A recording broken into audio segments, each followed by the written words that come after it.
Voilà, il est prévu maintenant un temps de questions-réponses pour nos orateurs donc, de ce matin. Alors, qui se lance?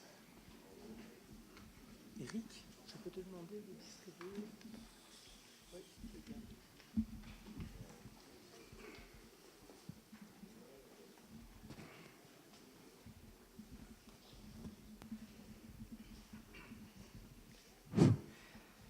Bonjour, Jean-Claude Brûlé.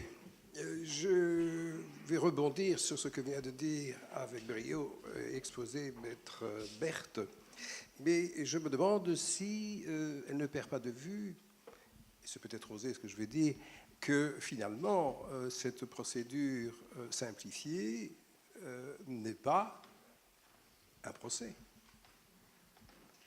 Dès lors, si ce n'est pas un procès, faut-il nécessairement qu'un magistrat, comment vais-je dire, délivre un titre exécutoire avec tout ce que cela suppose. Nous connaissons le processus des jeux de conclusion, des délais qu'il faut pour en déposer. Tout ça multiplie le temps d'attente d'une décision judiciaire et aussi le coût de la fiscalité judiciaire dont il faut tenir compte. Et immédiatement, j'en viens à ce qu'a exposé Maître Balat. Et je pense que les deux se rejoignent. Si les avocats, si les huissiers, voire peut-être les notaires, puisqu'ils ont la possibilité aussi de faire du recouvrement de créances, n'est-ce pas, appliquent leur déontologie et veillent à ne pas réclamer aux débiteurs des clauses, des montants, des pénalités abusives, il ne faudrait pas nécessairement passer par un magistrat dont on voit immédiatement qu'on ne trouvera pas une solution à l'arriéré judiciaire de cette manière. Ne faut-il pas aller vers une procédure plus volontariste, tenant compte des algorithmes que l'on nous promet pour bientôt, dans quelques années? Est-ce que ces algorithmes, n'est-ce pas, M. Mougenot, n'auront pas la possibilité de contrôler tout ce que vous voulez contrôler en matière de clauses pénales, de délais, etc. Donc, ma question est, faut-il nécessairement, comment vais-je dire, appliquer ou voir cette procédure, ou réfléchir à propos de cette procédure B2C au travers d'un procès judiciaire? Ne serait-ce pas plutôt une procédure administrative qui serait par après ouverte lors d'une opposition, qui ouvrirait à une procédure judiciaire lors d'une opposition? Voilà ma question. Je vous remercie pour votre question. Plusieurs choses. Je suis d'accord avec vous sur le fait qu'il est important de décharger un maximum les juridictions de l'encombrement que constitue le recouvrement de masse. Deuxième chose, on doit faire avec la jurisprudence de la Cour de justice de l'Union européenne. On n'a pas le choix. Ici, pour moi, si on soumettait le RCI à la Cour de justice de l'Union européenne, elle nous dirait le juge qui certifie, c'est lui qui doit faire le contrôle. Elle nous le dirait. Et c'est lui. Or, vous limitez, vous, droit national belge, vous limitez le pouvoir du juge. Il ne peut rien faire. Il ne peut rien faire, on se comprend. Ou en tout cas, il ne peut pas tenir compte de toutes les circonstances de l'affaire. Il ne peut pas apprécier la réciprocité. Et dans les faits, on sait qu'il ne le fait pas. Et donc, oui, il y a pour moi une volonté et on doit décharger un maximum les juridictions, mais on doit faire avec la jurisprudence de la Cour de justice de l'Union européenne qui nous impose pour moi un contrôle au stade unilatéral des clauses abusives.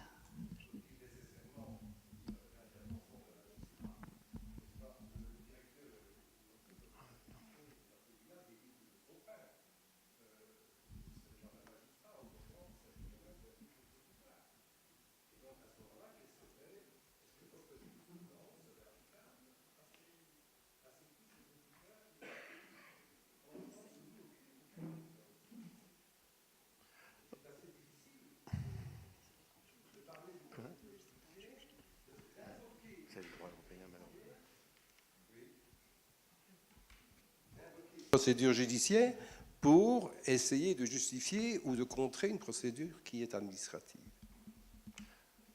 Je vais peut-être prendre le relais. La directive d'avril 93, elle répond à un modèle dans lequel, il ne faut pas perdre de vue, ça de société, dans lequel les pouvoirs ont un rôle essentiel pour organiser la démocratie et en faire quelque chose de vivant. Et donc la Cour de justice cherche des communs dénominateurs de manière régulière entre les 27 demain, les 28 aujourd'hui États membres, pour trouver ce qui est juste par rapport à cette notion de rapport entre la loi et le juge. Et c'est l'esprit de la directive, et c'est l'esprit du paquet, entre guillemets, du droit européen. Et la toute récente communication de la Commission qui a été faite, je pense, la semaine passée, où il y a une dizaine de jours, rappelle qu'on s'inscrit dans cette philosophie. On est donc dans une philosophie où c'est un garant. C'est un garant pour le citoyen. Et ça, c'est quelque chose, si on sort de la matière des clauses, et je ne veux pas botter en touche par rapport à votre question, mais si on sort de la matière des clauses pénales ou des intérêts, la Cour, de manière générale, et le droit européen auquel nous avons adhéré, et nous adhérons, sauf à voter demain un référendum par lequel nous sortons de l'Union européenne, est un droit qui est un droit particulièrement, et je l'ai dit, attentif à la situation humaine, aux situations particulières. Et je vois mal comment on pourrait s'en dégager. J'ajoute que l'une des plus grandes inquiétudes que nous nourrissons à propos de la justice prédictive que vous avez évoquée, algorithmique, c'est que tout récemment, le rapport qui a été déposé auprès du garde des Sceaux en France par Loïc Cadier, professeur à Paris 1, montre tous les risques qui sont liés à cette justice algorithmique, à cette justice prédictive. Et la justice prédictive n'est pas un outil neutre. C'est un outil qui peut avoir évidemment une influence sur la société, avoir une influence sur les situations humaines. Et l'inquiétude que, en tout cas, les autorités et notamment les avocats développent, et le rapport qui a été déposé par Patrick Hofstrossler et Patrick Henry témoigne de ce qu'il faudrait un contrôle des formules algorithmiques parce qu'elles peuvent orienter le droit de demain dans un sens ou dans un autre, sont des positions qui montrent que nous avons de grandes inquiétudes par rapport à cette disparition du pouvoir. Je vous l'ai dit, le Code civil, et c'est ça le paradoxe aujourd'hui dans les sociétés, c'est qu'on a des textes qui sont adoptés, dit bien que demain, je l'ai lu, le pouvoir du juge, et donc le Code civil, dans l'adoption qui a été faite par le Conseil des ministres, on réduit compte tenu de toutes les autres circonstances. Voilà donc un juge qui a un éventail de domaines dans lesquels il peut intervenir, qui va aller puiser, parce que l'on croit encore, et je suis ravi, heureux que, en tout cas, ce texte ait été adopté tel quel, on croit qu'il y a une fonction de contrôle et une fonction de protection. C'est un peu le sens de nos démocraties aujourd'hui. Et c'est pour ça que j'ai dit au départ, ce qui a été dit par ma voisine est tout à fait pertinent. On a un peu peur qu'au niveau de l'efficacité, on oublie que cette efficacité doit être contrebalancée par la protection d'un intérêt individuel. Et ça me paraît important dans l'analyse qui est faite. Et je crois que la Cour ne va pas s'en défaire. Mais bon, je suis pas... Évidemment, je ne dis pas dans le bar de café le matin en disant qu'est-ce qu'ils vont prononcer, mais je crois qu'ils sont très sensibles.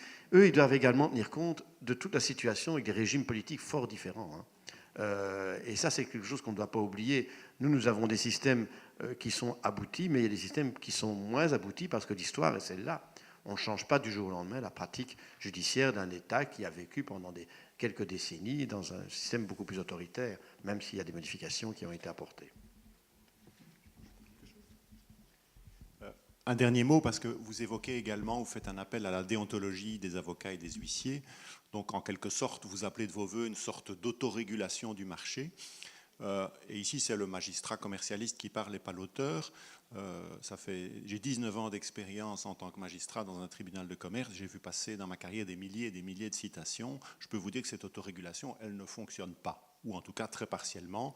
Comme je disais à mon voisin, le montant maximum d'intérêt annuel que j'ai déjà vu dans des citations, c'était 30%. Bon, c'était évident que c'était un taux d'intérêt absolument abusif. La citation avait été faite par un avocat. Et je précise, sans doute à la demande d'un avocat. Voilà. Est-ce qu'il y a... oui, parce qu'il ne faut pas oublier que nos projets de citation, on les reçoit des avocats, voilà, et on n'a pas une virgule à changer à un mandat qu'on reçoit. Est-ce qu'il y a une autre question? Bernard. Bon, c'est peut-être une question innocente, mais est-ce que dans la fonction du magistrat, on ne pourrait pas prévoir qu'en amont de ces procédures, il y ait une validation, justement, des conditions pour pouvoir introduire ces affaires de cette manière? Donc, autrement dit, on commencerait par faire valider notamment les droits des personnes que l'on va poursuivre par cette procédure. Et une fois que le magistrat donnerait cette autorisation, on pourrait engager un lot important peut-être de poursuites et ainsi conforter et protéger, tout en maintenant la possibilité pour le débiteur à tout moment de pouvoir encore revenir devant le juge du fond.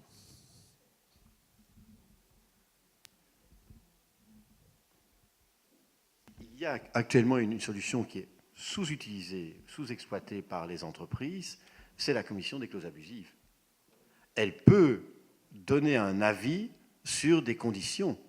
Et quand la loi a été adoptée en 1991 et à la création des clauses, de la commission des clauses abusives, c'était effectivement de pouvoir considérer que la commission allait examiner l'ensemble des conditions générales. Tout étant entendu que ce qu'elle disait, et c'est peut-être une des raisons de son échec sur cette matière, n'empêchait pas que le juge dise autre chose. Parce que c'est ça le problème des contrôles. Mais il existe une procédure. Mais voilà, quasiment personne ne le fait, c'est très rare. Hein. Et quand vous dites ça prend du temps, et en plus la commission des clauses abusives n'a pas nécessairement les moyens, parce que demain, si vous avez une centaine d'entreprises qui vont soumettre leurs conditions générales à la commission des clauses abusives, elle n'a pas les outils, vous allez attendre 5 ans, comme à la Cour d'appel de Bruxelles, pour avoir l'avis de la commission. Mais elle fait un travail passionnant, d'abord parce qu'elle est dans sa composition faite de représentants des différents secteurs. Il siège des personnes issues de l'université. Il y a donc un travail de qualité qui peut être mené. Et si vous comparez le travail qui était fait en France par la commission des clauses abusives, elle a réussi à avoir ses lettres de noblesse. Nous sommes en Belgique toujours un peu en retard à ce niveau-là. J'ajoute que peut-être, rapidement, hein, dans l'état actuel de la loi, c'est évidemment tout à fait impossible. Hein. Une telle demande serait contraire aux articles 17 et 18 du Code judiciaire. Ce serait une demande de consultation formulée devant le juge en dehors de tout litige existant, donc il n'y aurait effectivement pas d'intérêt né actuel. Donc il faudrait une modification de la loi pour mettre en place ce genre de mécanisme. Maître Brûlier. Oui. Je tiens à préciser, Monsieur le Président Mougenot, que suite sans doute à votre initiative, le tribunal de commerce, enfin les tribunaux de commerce wallons, je pense, appliquent maintenant une jurisprudence constante en matière de calcul des clauses de pénalité. Et c'est une heureuse chose, car ça nous permet à nous, huissiers, à celui qui est confronté à une demande d'un client particulier, privé, donc qui n'a pas recours à un avocat, de lui dire, écoutez, ça ne passera jamais, voilà quelle est la jurisprudence applicable, et c'est ce que l'on fait. Donc voilà là une décision tout à fait pratique, pragmatique, qui permet d'amener des choses, des demandes qui sont raisonnables devant le tribunal. Et si cela pouvait être généralisé, ce serait une bonne chose, parce que nous sommes encore confrontés entre des décisions de la région néerlandophone, où là, permettez-moi de vous le dire, mais on accorde un peu n'importe quoi, et vous poursuivez le débiteur à la requête d'un créancier néerlandophone, où là, vous réclamez 20% de clause pénale, et à la requête d'un créancier francophone, par un jugement rendu par Mons, et là, vous réclamez la fourchette que vous imposez. Donc, forcément, la question du justiciable est de se dire, enfin, pourquoi y a-t-il de choses, de méthodes différentes? Et donc là, il faut quand même se poser la question aussi, que fait la jurisprudence, hein? Il faudrait quand même une sécurité juridique qui nous font bien défaut tout à l'heure. Actuellement. Mais je réponds aussi, je précise, en ce qui concerne l'objection, c'est vrai que la déontologie des avocats et des huissiers, elle est encore à faire. Je suis tout à fait d'accord avec vous, c'est la raison pour laquelle je n'arrête pas de militer en ce sens. Mais la déontologie, pour moi, Monsieur le Président et Messieurs les magistrats, il faudrait que vous y veilliez aussi. Et pourquoi ne pas dénoncer, lorsque vous voyez apparaître 30% de clauses d'intérêt, pourquoi ne pas envoyer le document au barreau, à l'ordre des avocats ou au conseil? Ça ne prendrait pas beaucoup de temps. Sinon, se pose la question de savoir en ce moment le nombre de plaintes qui nous sont envoyées à la commission de la Chambre nationale des huissiers de justice. C'est vraiment peu élevé. Alors, bon Dieu, il faudrait aussi, là, un return et que les choses soient envoyées pour qu'on fasse cesser ces abus. Voilà, je vous remercie. Alors merci. Et ça, oui, je vais vous passer la parole. Donc ça anticipe notre débat de cet après-midi, parce que la déontologie, on va en parler. Je vous le servirai à titre de dessert. Maître Oui, Malette. je voudrais quand même signaler que sur la communication par le magistrat de ce qu'il pourrait considérer comme étant une erreur en réclamant quelque chose d'excessif, un montant excessif, nous sommes, l'ordre communautaire est tout à fait opposé. Nous nous battons pour l'instant contre le secrétaire d'État qui souhaitait que devant le Conseil du contentieux des étrangers, il y ait une dénonciation des abus procéduraux qui pouvaient être exercés. Nous ne sommes pas, l'ordre communautaire, je parle ici au nom de l'ordre communautaire, ne veut pas couvrir des erreurs, mais le mécanisme par lequel il y aurait... on a même envisagé à un certain moment des amendes à charge des avocats. C'est un mécanisme évidemment qui est peu acceptable parce qu'il conduit à contrôler finalement ce qui est en amont, peut-être une chose qui échappe. Et le cas des 30%, pourquoi effectivement ces montants sont réclamés? C'est très difficile. Il y a sans doute une logique en amont entre le client, ce fameux sous-jacent, son avocat. Il y a peut-être eu des précautions qui ont été prises, qui relèvent alors du secret en disant « Écoutez, je vous avais dit que vous n'auriez jamais 30%. » Et ça, c'est possible. Et puis, il y a une pression du client. Et puis, il y a certains confrères qui vont dire « Bon, on le fait quand même. » Alors, on peut revenir à ce moment-là à la déontologie. Est-ce que la déontologie, c'est une question importante, peut contraindre ou amener à ne conduire que des procédures dont on a la certitude qu'elles sont absolument justes.